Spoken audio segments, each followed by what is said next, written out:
All right, good afternoon, everyone, and welcome to the State Water Resources Control Board's Water Rights Fee Stakeholder Meeting. My name is David Ciccarelli, and I'm the Chief of the Fee and Revenue Branch. I will be facilitating this meeting alongside help with the lead manager in the Fee and Revenue Branch, Glenn Osterhage. Complying with the COVID-19 emergency safety guidelines, today's meeting is being held remotely via webcast and Zoom. The meeting handout was sent out on July 29th. The handout was sent out through the Water Board's virus list, along with instructions on how to participate through the Zoom platform. The handout is also posted on the Water Board's fee webpage. Individuals attending Zoom via Zoom will have the opportunity to ask questions or provide comments during the open discussion part of our meeting. Please use the raise your hand feature on Zoom. If you are joining us through webcast, you can submit a comment or ask a question by emailing the email on the screen, which is waterrightsfees@waterboards.ca.gov. Today, we have many fee branch staff working behind the scenes to ensure that you experience as few participation bumps as possible. If anytime throughout this event you find yourself having any technical difficulty, please email us. And again, the email address is on the screen there. Again, we thank you for joining us virtually today. We thank you for your patience as we've moved to this 100% virtual meeting space. We're doing our best to ensure everyone can participate in an effective way. So let's go ahead and go over a few guidelines right now. One, remember to use the handout that was sent to you via email. If you don't have it, don't worry. We will be sharing the documents on the screen, and then you can request a copy of the documents after the meeting. As mentioned before, if you have any technical issues, please email us. Please mute yourself when you're not speaking.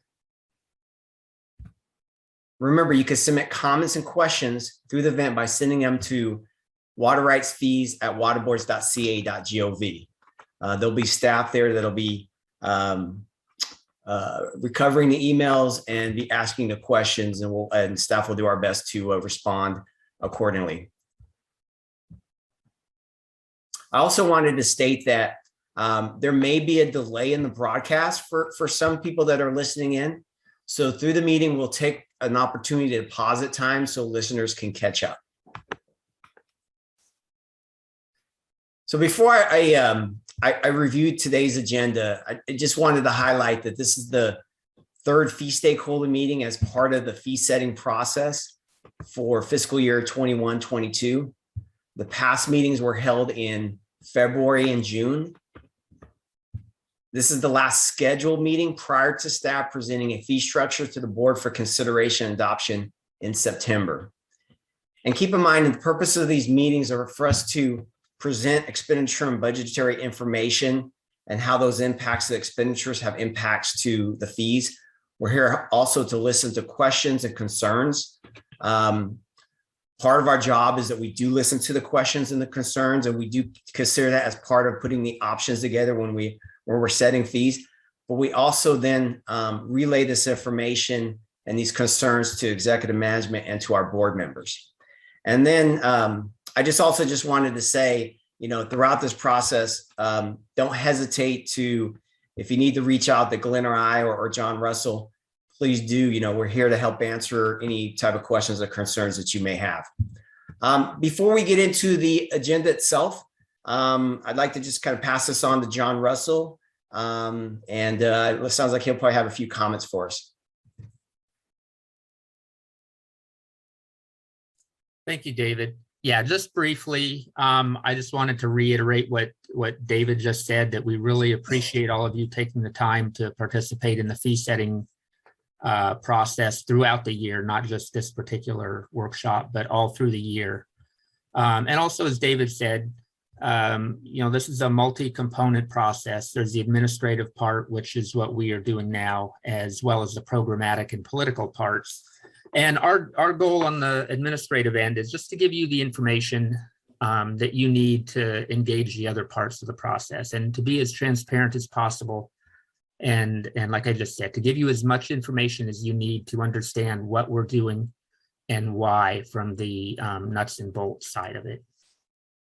So with that, oh, and the other thing I did want to reiterate is, as David also said, if at any time you are not getting the information that you think you should be getting, please reach out to either David or Glenn or I, and email, phone call, whatever. We'd be happy to talk. And if we need to set up a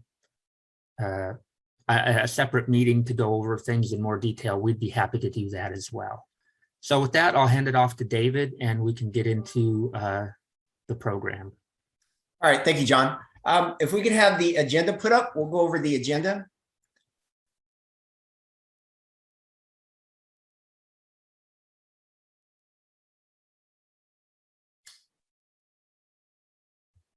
There we go. Our next item we'll be going over the water rights fund condition, and then we'll move into the water rights fund budget cost drivers, and then we'll be talking about a few fee changes that we'll be proposing.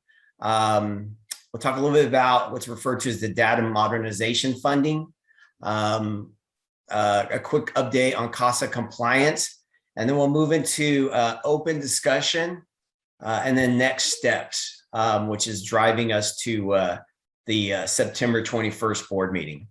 So at this point, what I'm going to do is I'm going to move it off to Glenn Osterhage, hand off to him, and he'll take off on the next steps here on the agenda. Thank you, David. And as introduced by David, I'm Glenn Osterhage, the branch manager in our fee and revenue in the Division of Administrative Services. Also assisting us today is our unit manager for water rights and water quality, Itzia Beta. She'll be going over the cost drivers attachment. So as David indicated, we have a few attachments and some fee changes we're going to go over today. If we can drop down to attachment number 1.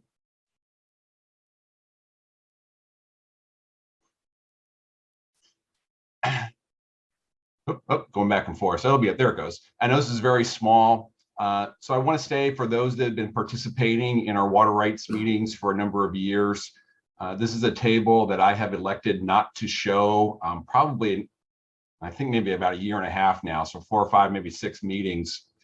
We have not been showing this that used to be provided. And the reasoning for that is just about anything you see in color. I'm not talking about the fiscal year, but all the numbers that are in color are numbers that we don't have finalized information yet for those that have been around with the FisCal.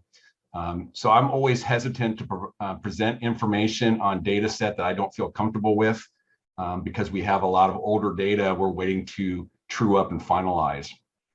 On the good news front, although we don't have the information now, David has been working with our accounting office, and there's been some indication that they have finally identified some reports in FisCal that they may be able to modify for our use. The water board has a very complicated fund structure. It's been very difficult to locate. For those that are familiar with systems, I'll call them canned reports that are very useful.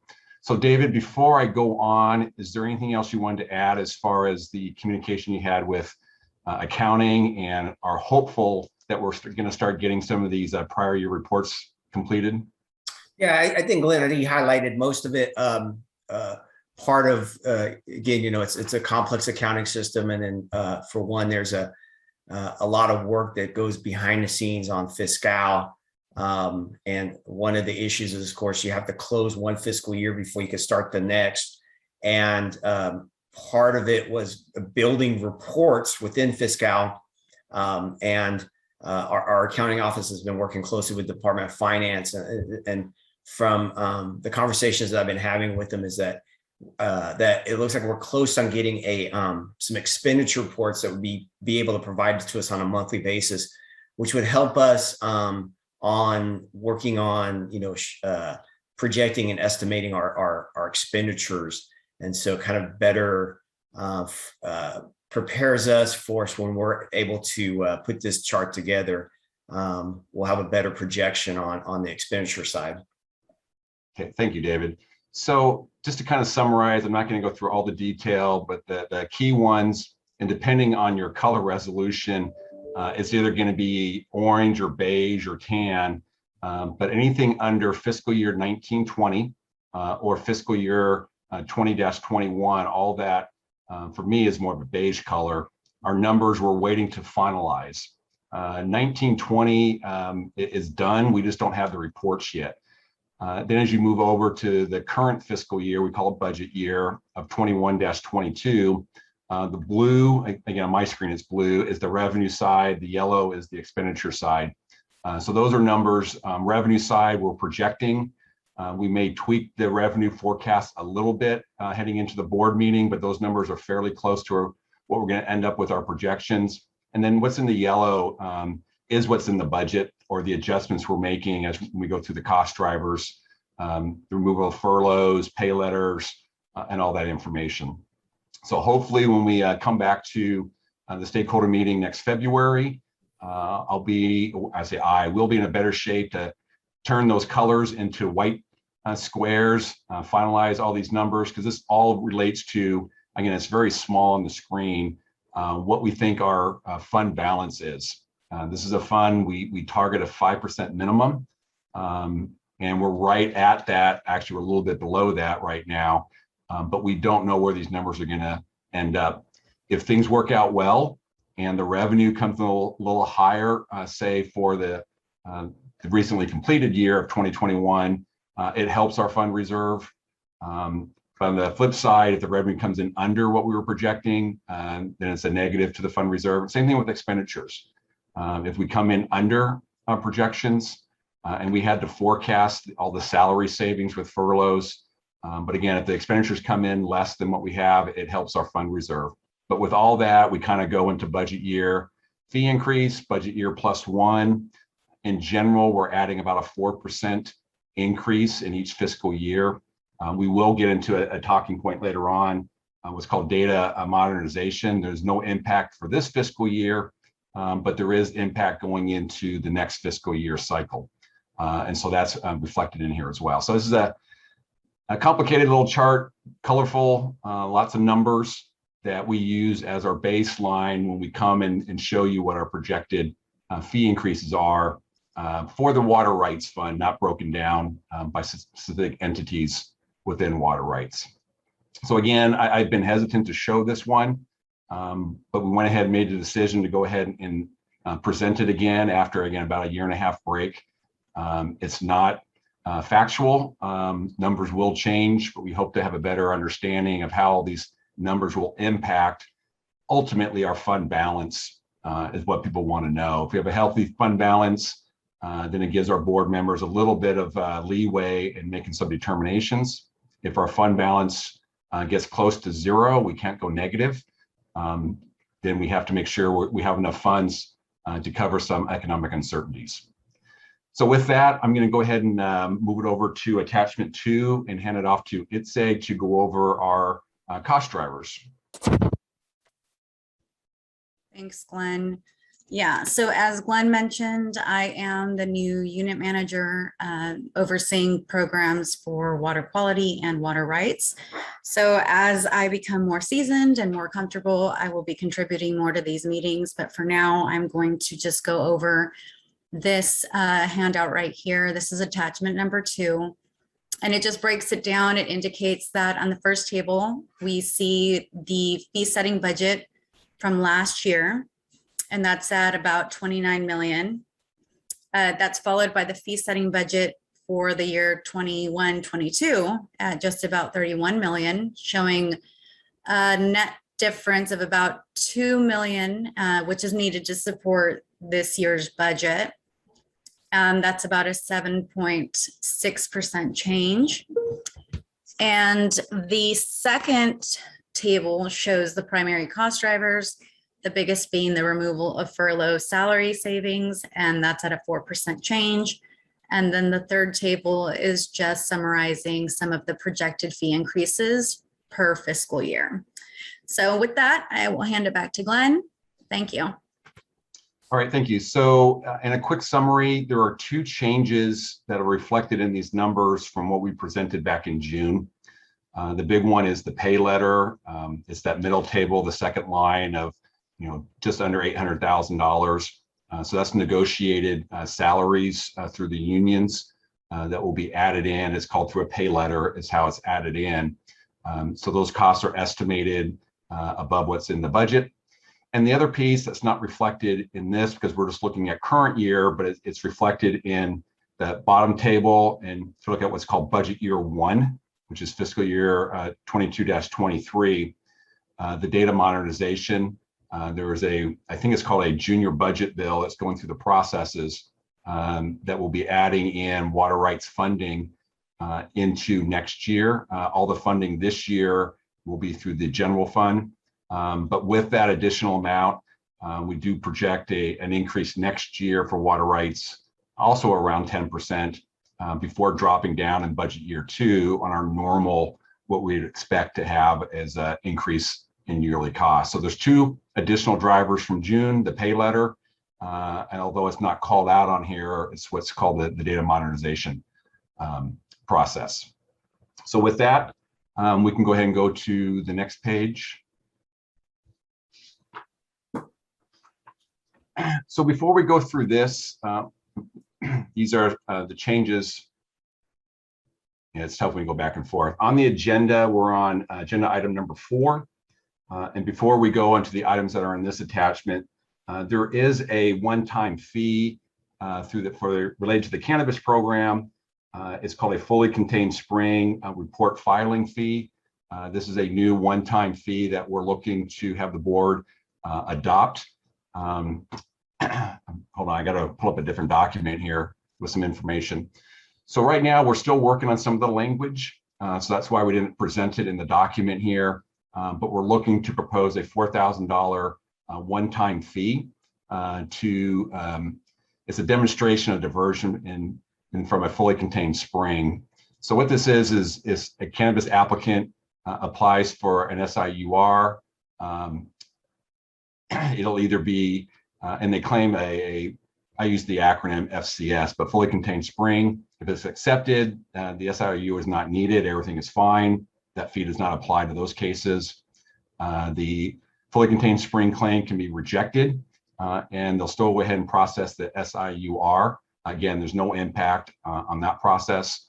But there's this one small, it's very not often used, but there can be a conditional rejection of the fully contained spring claim, in which case the cultivator can prepare and submit a report by a qualified professional that needs to be reviewed by the water board. So the $4,000 fee is to review the professional report on the rejection of the FCS claim. So again, it's a lot of language in there. We're still working out the details, but there will be most likely a recommendation to the board to implement.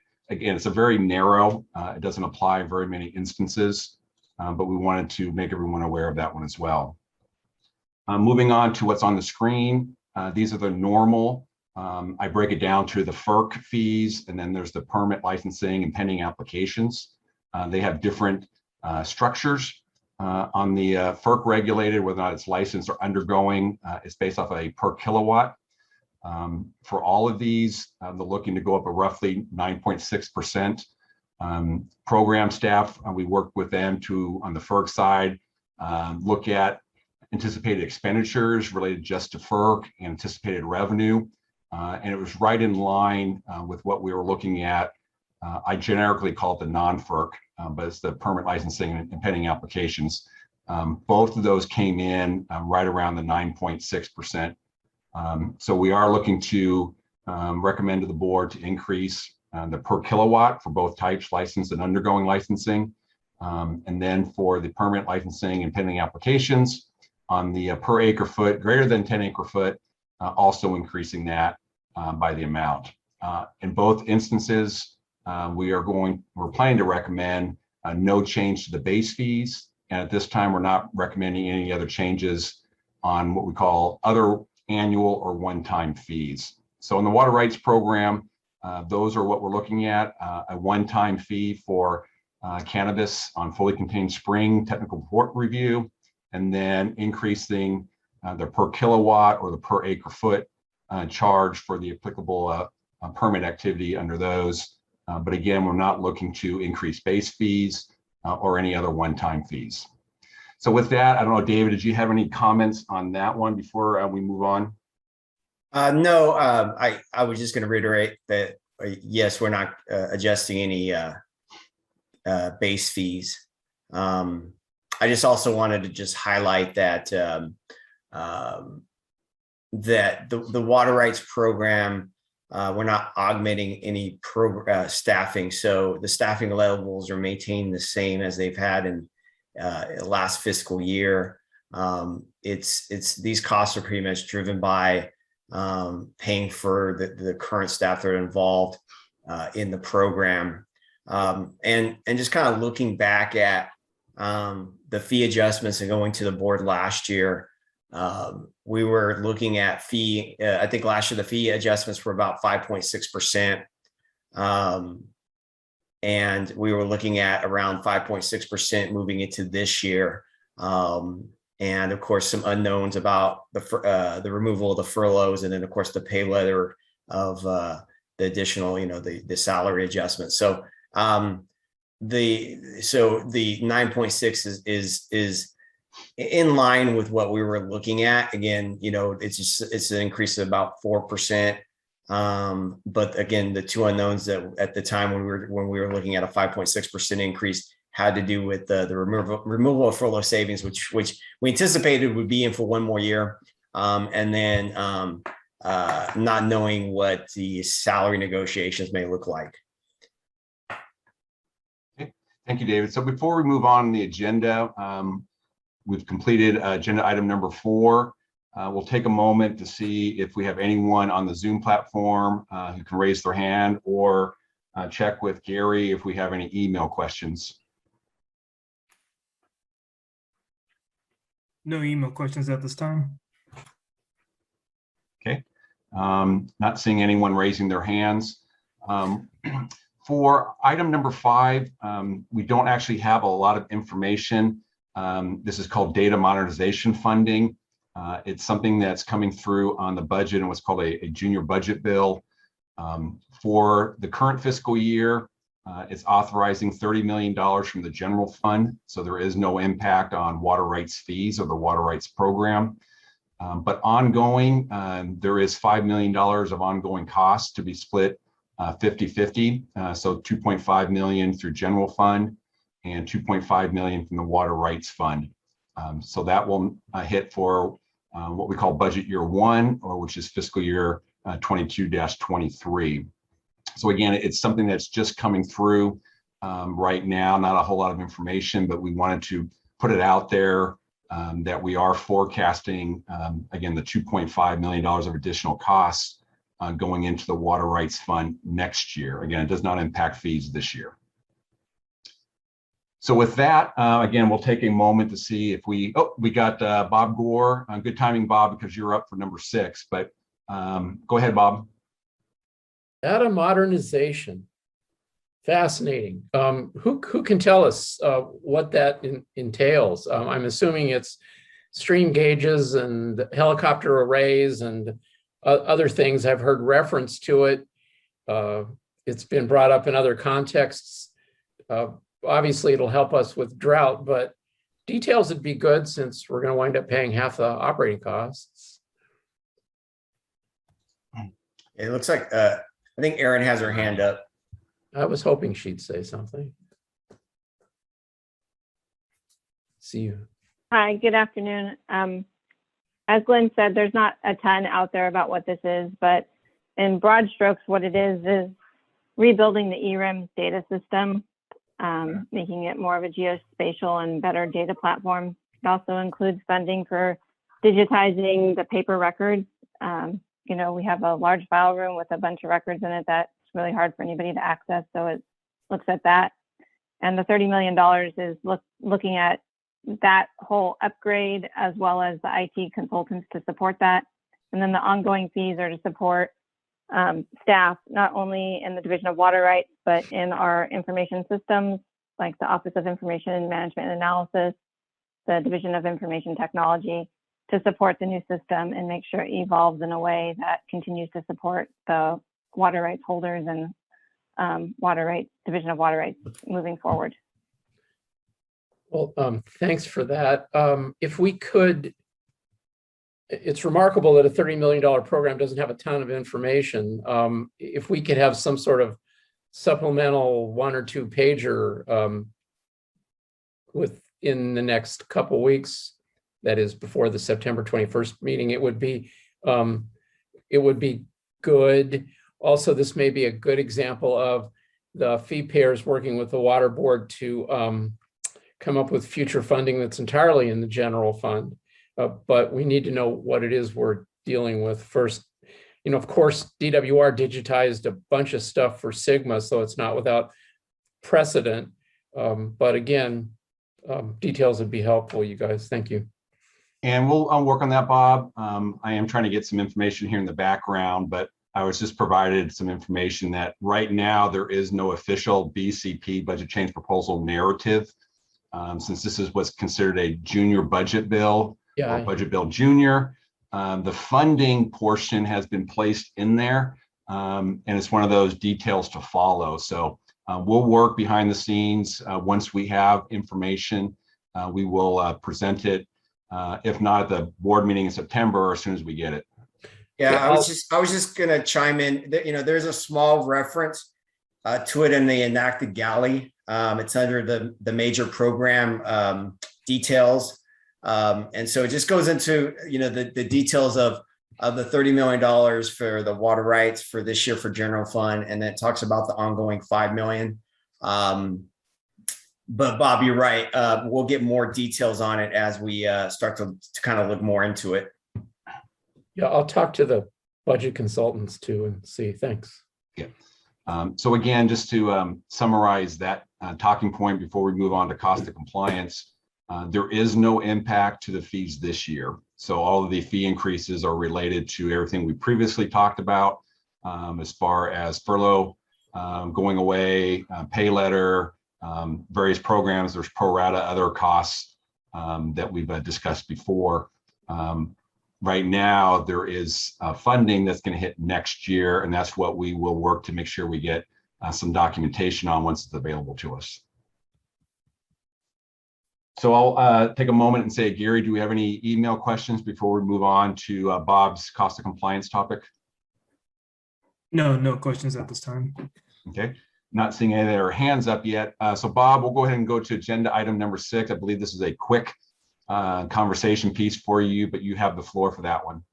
Well, thanks. Yeah, this will only take an hour and a half, so don't worry. All those fee payers out there, we will, in the fall, have a separate gathering to talk about controlling the costs of compliance. Eric and I'll work on it. We're working on one for water quality as well. This is your chance above and beyond fees to help the water board and to track them in how they do program implementation. And we can share ideas on how to save our money. This isn't the proper forum for it, especially not the final fee setting meeting, but stay tuned and we'll get a hold of you and we'll welcome your ideas. The Department of Food and Ag has opened the door. They're engaged now with Cal EPA on a new program to what Secretary Ross calls reduced regulatory complexity. So that's our camel's nose under the tent. So we can start to save our money and work closer together. For example, this 2.5 million add-on for data modernization, that'd be a top of the agenda kind of thing about why is it necessary? What are we getting out of it? What are the metrics? And how can we reduce the costs? Items like that. So we'll see you in the fall. Thank you. All right, thank you, Bob. Thank you, Bob. So that covers our agenda topics. Obviously, we've been doing open discussion throughout. So we'll take a moment here to once again check with Gary to see if we've received any email as we wait to see if any other hands go up. I've asked staff to go ahead and put attachment 2. So go to the next page, please. So as we're wrapping up, this is really the summary. The middle table is what's driving. As David indicated, there was some projected fee increases coming in from last year, but the majority of the drivers are from the pay letter and the removal of furloughs. Some small adjustments for state ops and pro rata. And then the bottom table is our projection going into next year. We knew we were going to have a fee increase this year, but with the data modernization funding hitting in the budget year 1, we are projecting another fee increase next year. And then again, if everything holds and it never does, then in 2 years we're back to our normal, where we say 4 to 5% type fee increase. So I'm going to hand it back to David for any final comments, unless we get any emails that come in. So go ahead, David. Thank you, Glenn. So let me, again, just take a moment. It doesn't look like any questions are coming in, but I'll pause here if anything comes in. So we are driving to the September 21st board meeting. Our goal is to present a fee structure for consideration and adoption to the board at that meeting. The meeting agenda is usually posted roughly about 10 days prior to the board meeting. And then it gives an opportunity for the stakeholders and the public to provide comments. And then it has an opportunity for staff and to the board members to review those comments. So there's instructions on how to submit your comments through the board process, and you'll see all that information on the agendas. Again, we're anticipating going to the board on September 21st. Prior to that, as John Russell mentioned, and I'll mention it again, if there's at any time you'd like to speak with any of us, please reach out to Glenn or I or John, and we'll be more than welcome to go over the numbers and talk to you about, of course, the budget process and the fee setting process. So with that said, let me just reach back out to Gary and Glenn here. Does it look like any other more questions that have come in? I don't see one raising their hands. No questions at this time. Okay. Well, for one, I want to thank all the stakeholders that participated in today's meeting and through the whole process for this whole year on meeting with us. I want to thank program staff for their participation today. I also want to thank the fee staff behind the scenes for running the agenda and running Zoom and monitoring the questions that are coming in. So I want to thank everyone. Again, next steps, we'll be taking a lot of the information that we hear, comments that we received. We'll be preparing our agenda items, which are staff's proposals. We'll be meeting and briefing, of course, our board members and executive management. And then, like I said, a few weeks before the meeting, the agendas will be posted and the documents for the agenda item, which will have the fee proposals, staff's proposals as part of that item. That'll be public information, it'll be a public document. And then staff again will be presenting a agenda item for a water rights fee schedule at the September 21st board meeting for consideration adoption. With that said, I want to again just thank everyone one more time. We'll be signing off now, and everyone have a good day. Thank you. Thanks, you guys.